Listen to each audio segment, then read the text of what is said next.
You want to help me read, Duke? You want to help me read the horror story? Okay, come on. Hello, everybody. How's it doing? How's it going? Okay, hello. Okay, there we go. Welcome back to another fan reading in our Tales from the Creeps. Oh, hi, Duke. Come here, buddy. Come here. Come here. Come here. He does not want to. Here, I'm gonna mess with my camera. There he is. He's a good boy. Okay. Anyway, welcome back. Today's story is called I Can't Talk. Holy crap. Today's story is called Drowning Maples. It is by an author named Michael Wakefield. I have not read any of his stuff before, and he seems to be posting a lot of stories from what I've seen on his profile. I want to thank him for letting me read the story. I really appreciate it, and I really hope I do it. Good Lord, what is wrong with me? I hope I do it justice. I got some water so that way I can, rehydrate and, refreshen my voice. I don't know what's in this story. I'm not sure what it's about. Like always, I go into my stuff blind so y'all can get my genuine reaction from said story. So, by the way, we reached 500 subscribers. Yes! Thank you guys so much. I really do appreciate it. It's awesome. I'm so thankful. So thankful to y'all, thankful to the God. It's awesome. And I hope I can continue to grow my YouTube channel and you guys continue to write these really cool stories that I am able to read. So it's really nice. It's really nice. So anyway, without further ado, Drowning Maples. I don't know when it first appeared. No one does. Even the oldest people in town seem to think that. One fateful day, our town was just picked up for the slaughter. For some reason, the universe just wanted to get it done with us little grove upside of Blue Oak Mountain. If you happened to wander through our town, you couldn't tell that you walked into the middle of a calamity. You would drive in through the lush green forest and come out the other side to see crisp, sunny North Carolina view. As the road curves, you could even see the Chapel Hill not far down in the valley. Merely a half-an-hour drive. It's so close to civilization, you wouldn't bat an eye. You would just keep on driving, and soon you would pass the first few houses. You would stop at the small Circle K for a tank refill, step outside, look around, breathe in some fresh air, maybe even waltz on over to Moe's next door for a cup of coffee and a bear claw. If you asked anyone inside, they would tell you they're the best in the state. They might even urge you to try the apple butter biscuit if it's morning, or the chicken fried steak if it's lunchtime. You would be surprised at how nice everyone is, how hospitable. If you get a keen eye for details, you might sometimes spy on someone looking a bit under the weather, staring straight into thin air, as if they were trying to actively ignore an unwanted thought. But you would just look out the other way and get back to your car. You would drive past the town hall, the high school, and the butcher's, in that order, before leaving our town for good. Maybe the memory will linger for a bit, but a certain feeling will wash over you as you crank your window down low and your tunes way up high. An unexplainable sense of calm, as if you just dodged a train coming at you with full force. And that's to be expected. If during your stop you didn't see anything out of the ordinary, as soon as you roll past Drowning Maples, goodbye sign, you're out of danger zone. I'm writing this document as a means to safely warn the rest of the world about the peril that is nested in this town. Now, I can't let you know everything, but I will try to explain as much as possible about what we could have about what we've had to deal with for so long. After reading this document, I suspect you will have a lot of questions, and that's fine. We all do. Just don't go searching for answers. You won't find them in the library or on the internet, especially not on the streets of Drowning Maples. I decided to let everyone know about this thing as a last-ditch effort. You see, I am marked as well now. My time will come soon, one way or another, so I don't expect that I will live for long after this goes online. If there's any takeaway from what I'm saying, it's that you should try to be ignorant. I know it doesn't make sense, but sometimes stones are indeed better left unturned. The snake only bites the hand that goes poking through its home. The earliest memory I have of this thing is very blurry. I remember my mom dropping the glass dish of lasagna, fresh out of the oven, onto the kitchen hardwood floor. I was sitting on my kiddie stool, playing with the plastic cutlery as my dad was talking to me. I was a pretty late bloomer. They told me a couple of years ago that I didn't say my first word until I was about 2. and it took them another 2 years and a lot of dedication on their part to get me to have a conversation in general. I was more interested in listening to the rustling of the birch leaves outside the window or doing crayon drawings, which I would leave all around the house as soon as I could walk. I was more interested in doing things rather than talking about them. My dad told me, so I don't exactly remember what he was telling me that day in the kitchen. I do remember that at some point his voice shifted and he switched from a speaking tone to a more soothing, almost whispering one that you would use when you're trying to get a child to fall asleep. I remember seeing a figure with out of the corner of my eye. My attention was still on the spoon in my hand when my mom turned around, her gloved hands carrying the large glass dish, when she jolted for a split second and dropped it, causing glass fragments to launch everywhere on the kitchen floor. A big mush of pasta sheets and meat falling into the slop, surrounded by a small explosion of red stains. I remember my dad telling her it's okay as he helped her clean the mess. I remember my dad ignoring the fragments that fell right by the feet of the figure in the corner. You could say that our town is haunted, yes, but no ghost story or mythology book I've ever read had a chapter on what this thing is. And the residents of Drowning Maples have been taught not to seek any answers. At a certain point, we just learn to live with it. It's passed down generation to generation. Ignore it and you're safe. Don't glance if you see a shape that wasn't there before. A shape that shifts. Don't turn around if you suddenly feel like you're being watched. If it happens to appear directly in front of you, or if you somehow cannot avoid facing it directly, don't let it know you can see it. And if you ever hear a dry, raspy, unnatural voice talking, calling to you, for the love of God, don't answer. All these things are forced into our tiny brains ever since we were infants. Not directly, of course. You can talk about it when it's your... Oh my gosh. You can't talk about it when it's next to you. And you never know for sure if it's next to you unless you glance over it while minding your own business. But you start developing a special sense for it after a while. You can kind of feel when it's close by, and when you're completely safe. Some families would use these times for peace to openly teach their children how to deal with this thing. Others chose to pretend that it didn't exist, that it was a figment of their imagination, not worth the attention. They would lie to their kids that the learning age is predisposed to mental health problems, and that sometimes they will see or hear things that are not actually there. They go on with this charade, trying to live their lives as well as they can, like the rest of us. I'm sorry about me staggering just constantly. Forgive me for that. I don't know why I'm like, I can't, I can't talk today. Again, sorry. I've never found anything like this monster in any culture, what did I just say? I need to get a grip. Somebody slap me. And I've did a fair bit of research. The closest thing you could compare it to is Wendigo of native folklore, but that doesn't really paint a good picture. It is a dark, lanky creature about 8 feet tall. It has a long, flat torso with short legs for its height. Its thin arms run all the way to its knees, its joints swollen and protruding. No one has managed to understand what it's covered in. It's definitely not hairy, but what sits on the outside isn't skin either. It reminds me of a black meteorite stone I once saw on a field trip to the museum in Raleigh. It must be something akin to stone, judging by the clanking sounds it makes when it walks or runs. Well, a cheap imitation of what you might call walking or running, that is. Its movements are always off. The way it paces its steps always either too short or too long for what its size might indicate.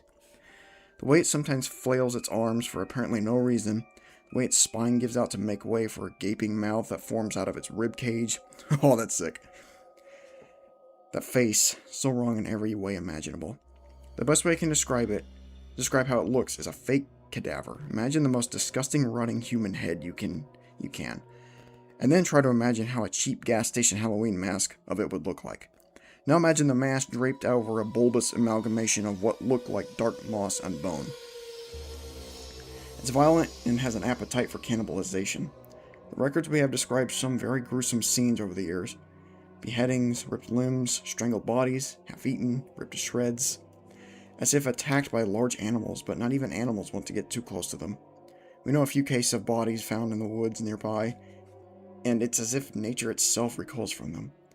It's surrounded by dead trees, birds that fall dead in proximity to them, ponds and puddles turning pitch black, All of them interacting in one way or another with the monster. And it doesn't stop at the culprits. No, it goes for the whole family. All records we have of this creature attack say the same thing. Each and every relative of the initial victim in town found dead within days. All of them killed in similarly gruesome ways. Kills their parents, grandparents, and so on. Together with their parents, thousands dead over a few dozen years. Entire bloodlines, cold, viciously. Doesn't even spare the children. Things start getting easier once a child can read. The thing apparently can't read, so you can freely chat about it with your friends or family without alerting it. It's useful for discussing strategies and how to get around it or how to avoid its effects when you're in a tight spot. Normally, though, its presence does not exactly spell doom for you. It generally walks around, looking at people, trying to catch their attention. Sometimes you might spot it in the bus stop, banging on the glass pane behind the bench during rush hour, or peeking from behind a booth at Moe's. These are the more innocent pranks it tries to play on you. Other times it's a lot worse. You might be walking down the street when you suddenly hear rapid steps approaching from behind as it's running in your direction. Or you might be sitting in a park bench on a lovely summer day, looking at the families that are out picnicking, when it appears in the middle of the field and starts bellowing cries. Whoops, sorry, hit my desk. One day, when I was about 13 or 14, I was invited to Jody Kinley's birthday party. She was one of my classmates, so about 15 kids from our class were at her house. I can still remember the smell of freshly mowed grass in her backyard, and that huge table adorned with all kinds of snacks and sweets atop her paper cover with a bunch of colorful balloons drawn on it. It was right during the cake ceremony when we were singing Happy Birthday. I could hear the voices slowly start to dwindle around the middle of the song as people started realizing that something was wrong. That thing arrived. Normally that wouldn't be much of an issue. As I said, we learned to ignore it, but at times, the thing acts unexpectedly. I can still remember the way us kids were sitting around the table. Some of us laughing or joking while the adults were sitting silently around us, cups of red fruit punch or booze in hand. Miss Kinley was cutting the cake. Some of the slices she passed around with trembling hands were uneven, but no one cared. We were all just waiting to dig in. That's when it started to talk. Just keep in mind that it sometimes likes to vary its tactics. When it can't surprise or startle you, it turns to mental and emotional torture by talking to you. Alright, I'm gonna take a drink, please. I'll be right hold on. Okay, where was I? One of the things that the internet culture taught me is that the stalker will try to learn as much about you as possible, so that they can use that information to get what they want. This thing acts the same way. It's always around, watching one person or another living their day-to-day life, and it eventually starts to knowing your schedule. Starts noticing certain things about you, but you can't really let this monster govern our lives completely. We go through important personal moments here like anywhere else, and if it is there, it will end up learning important personal information about you. That day, it decided to let everything out.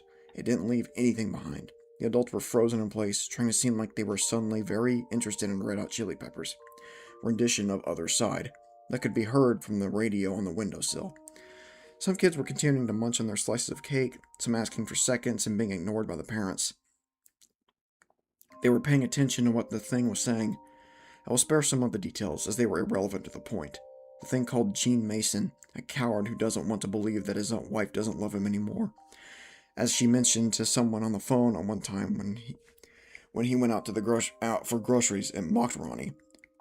Oh, sorry. Good Lord, my reading is a mess today. I don't know why. A coward who doesn't want to believe that his wife doesn't love him anymore. As she mentioned to someone on the phone one time when he went out for groceries and mocked Ronnie, one of the boys who were sitting directly across from me at the table, for catching him rummaging through his cousin's underwear drawer that time during a summer break. It faced Penelope Warden. It asked whether she knew that her husband, Silas, the town's veterinarian, was copulating with his underling, referring to his secret secretary Angelica. It laughed a coarse, belching laugh when it mentioned that Jonah, one of the altar boys at my dad's church, was stealing money from the poor box to buy marijuana cigarettes, which he lit using the candles in the chancel before closing each night. Made my dad's cheeks turn red. The creature cracked its spine, revealing the putrid mouth of his, and said, "I know you. I know all of your sins. All of the things you try to hide. But you don't have to hide. I understand. You can always talk to me. And then it just sat there, looking at all of us who were frozen still.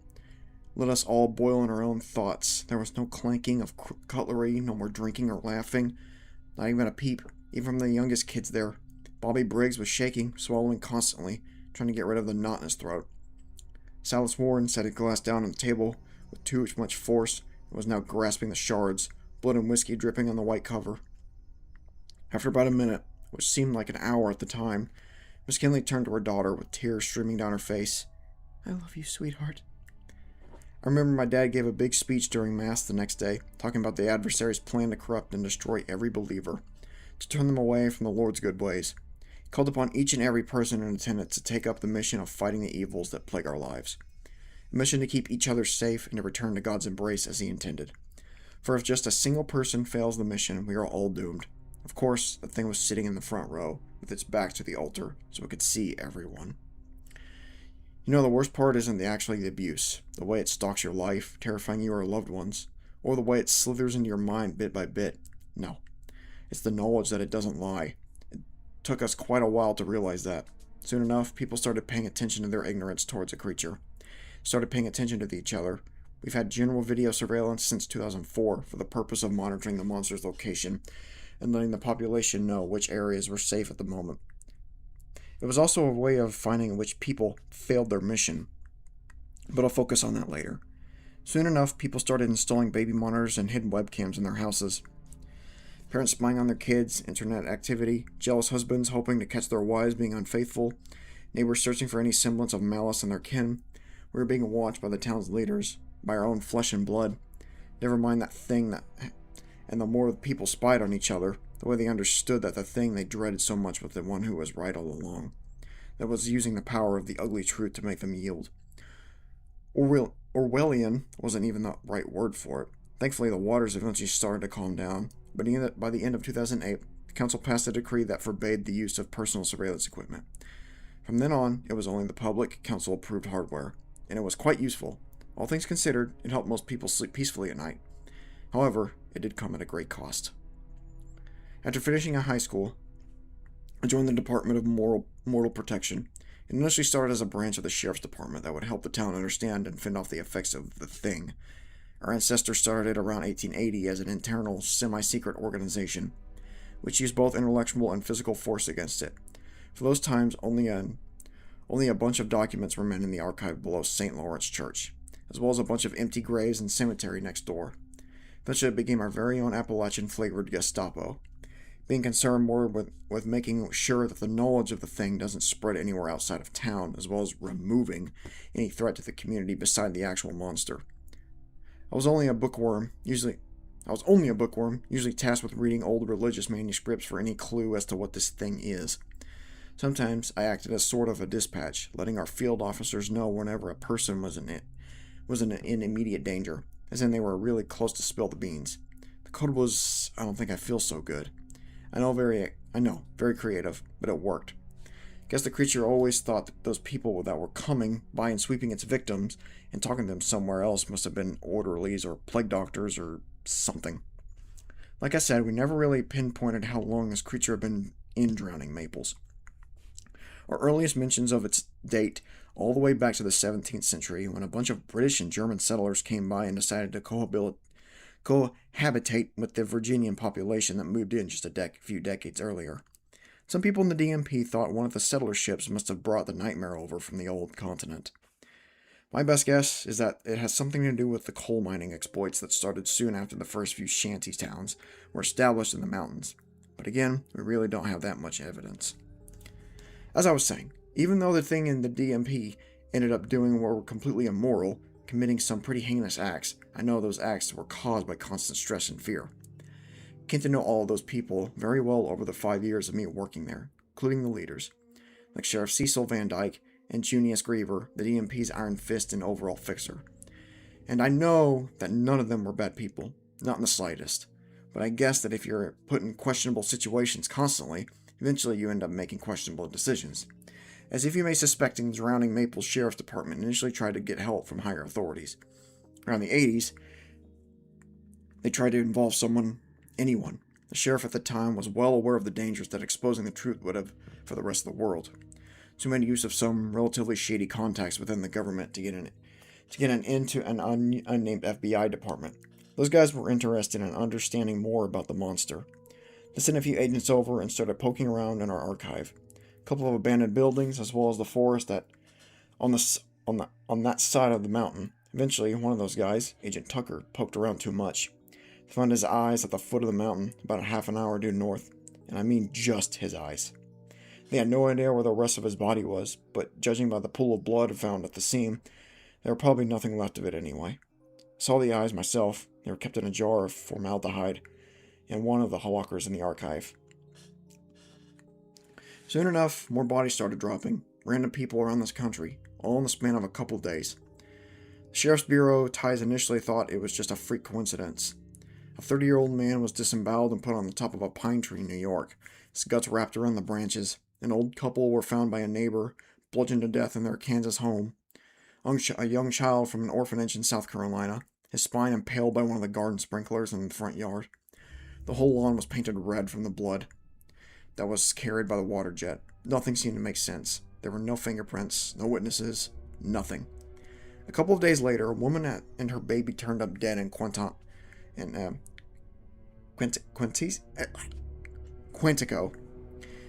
deemed a violent murder. The victims were the wife and child of Agent Tucker. Soon, the FBI made the connection. It took them a bit longer than expected, as Tucker had been raised in an orphanage as well, but all the victims in the murder spree were related to him in some way. That was a turning point for us, as it confirmed that the monster goes after anyone that becomes aware of it, not just the locals. However, it's far too late. After a generation of inbreeding between the families, we're all basically sharing the same gene pool. At one time in high school, I dated a boy named Jason Mogosh. Weird name, I know, but he was a nice guy. I think he fell head over heels for me. Fantasy of a dating reverend's daughter, I guess. We went to the cinema for our third date. It wasn't anything special, just a glorified watering hole for horny teenagers, an abandoned warehouse that was transformed into a screening room using an old projector and a bunch of beanbags. Cool kids used to hang out there, watching old horror flicks and cheesy rom-coms before driving to Piney Lookout for his second base endeavors. We saw a Haunting of Hill House. Jason got flustered while doing the yawn and put your arm around the girl bit. I laughed and spilled my popcorn everywhere. He let me have this nachos. After the movie, we stopped by my place so I could get a jacket, since it was freezing cold out. Jason was laying on my bed while I was rummaging through the closet. Finally picked a jacket and walked towards the bed. We fooled around for a bit. The breeze coming through the open window was so nice and refreshing, and everything was good. Jason held me close, and I felt like I could fall asleep at any moment. I was looking at him, his eyes closed and satisfied smile on his face. Cool air, so nice and tender on the back of my neck. I glanced toward the window and saw that it was closed. Where was the breeze coming from then? Oh, ooh, that's creepy. Then I saw Jason. His eyes widened, his pupils constricted, fixed on something behind me. Is everything okay? I asked him. He just shook his head. He got up and walked out. Heard him start the ignition of his dad's pickup truck outside, and he drove off while I was lying on my bed face down, waiting for the breathing down my neck to stop. They found him the next morning hanging from a tree behind his house. I only visited the grave once. Thanked him for everything. Good lord, what did he... I'm pretty sure he saw, like, the full-fledged creature, and it was just enough to traumatize him to go kill himself? What the flip, dude? Sorry. Thought I heard something outside. I was afraid the department tracked me down. Everything seems quiet for now. No one knows me here, which is good in itself, but not good enough. As I mentioned before, the DMP started taking matters into their own hands. I think Jason's death sparked an idea in their minds, since that's when they began killing people. They initially thought Jason's family will soon follow, but a few weeks passed and that day never came. They understood that if someone dies before the thing gets to them, they managed to break the chain. They can control the situation. Sharon Van Dyke talked personally to my dad, trying to get him to use the information during his sermons. They wanted him to tell the good-fearing people of Drowning Maples that killing themselves is their duty if they are marked. Of course, my dad didn't accept. How could he? The DMP must have killed upwards of 30 people in the last 10 years. Most of them being out-of-towners. One time, a district attorney stopped for a bite of Moe's and ran outside pale-faced, screaming at the people on the street to save him from the monster. A patrol car stopped him at the exit to the highway under the guise of a sobriety test. When the officer asked him to take a few paces to check his balance, he got shot in the back of the head. Him working for a government office landed drowning Maples in the middle of a small media storm.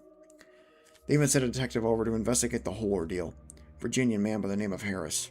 Checked his records after I first met him, but besides a couple of files from his head of Morgantown PD praising his work, I couldn't find anything. Detective Harris snooped around for a couple of days, but something was fishy. I wasn't so much trying to find the culprit, but trying to understand the meaning of the murder. One morning I stopped for a coffee at the sheriff's office and saw him looking over some old files. I can recognize those yellow papers anywhere, since I spent the entire winter cataloging them.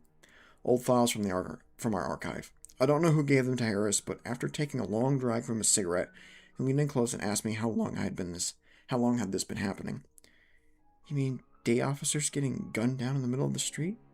All the time, I answered. He smiled and said, No, I mean your other thing. Pretending like I was late somewhere and left, but I'm certain there's someone outside of town who knows about that thing. Someone who isn't affected by it. It's Detective Harris. So if you stumble upon this document and want to help, try to find him. Last I checked, he got a fancy job at some governmental organization. Can't recall the name now. I had it noted down somewhere in my office. I should probably wrap this up. I don't have much time left. I made sure to sneak a radio from the department when I ran away, and I just heard them using the code. You know, the mumbo-jumbo that cops use when they know that someone might be listening. These guys seem to forget that I worked for them for a few years, and I know that the code for make sure you kill her is a wish that would all end happily. That someone would come and say that they found a cure, that they managed to kill the monster. But I doubt that would be possible. The only thing that's left for humanity is to let that town die, and to let that thing rot in there for all eternity. Where no one shall ever set foot again. I wish I could have done more. I wish I could have left something great behind. Maybe a charity that helps victims of abuse. Or a trust fund for poor children. I wish I could have published a book. I wish I could be remembered for something more than a few lines of jumbled up nonsense left in a dark corner of the internet. I wish I could have comforted my dad when he called me a few hours ago. His voice was trembling, and I could almost taste his bitter tears that were falling down his cheeks when he told me that he failed the mission. He said that Mom was already gone, and he could hear beating on the door to the bedroom. I told him what my plan was, to finally let the truth out. He said he was proud of me, and then hung up. I don't have a husband, and I don't have any kids. I have nothing left to lose. I'm not even going to give you my name. I'm sure the DMP will erase me from all records before the document catches the attention of anyone. But I'm going to make sure this one counts. Remember, sometimes you should try to be ignorant. To Mom and Dad, thank you for helping me become a better person. I'm coming home soon. And that was Drowning Maples by Michael Wakefield. That was a very interesting premise for a story. I've never seen a monster used like that before. In some aspects. I think that's kind of what it wanted, though. How it would, like, feed on people. Sorry, that's my phone. Let me put that on mute. But I think that's kind of what it wanted. How it would feed on people's fears and paranoia of the truth. And then, like, they couldn't counteract this. And the only way, the only way they could counteract this was to kill the person that witnessed the monster. And it just spiraled into this, like, really, I guess, corrupt government kind of psyop type deal. And, like, it's really cool, though. I like the way the monster described how it has, like, a giant mouth on its back and also sees through that mouth. It's pretty sick. I like the descriptions a lot, so. Anyway, that's honestly all I have for tonight. I got nothing else to say. It was just a really neat story. I will put the link in the description below if you want to check out the story yourself. So please just support the author, and I'll leave a link. I'll leave a link in to my Discord so y'all can come out. Just chat. Talk. Suggest stories to me I can read. Oh, excuse me. But anyway, again, thank you all so much for 500 subs. It's awesome. I really appreciate it. Thank you for putting up with my staggering and stammering voice when I'm trying to read. It's a problem. I know. But anyway, you all have a good one, all right? Night all.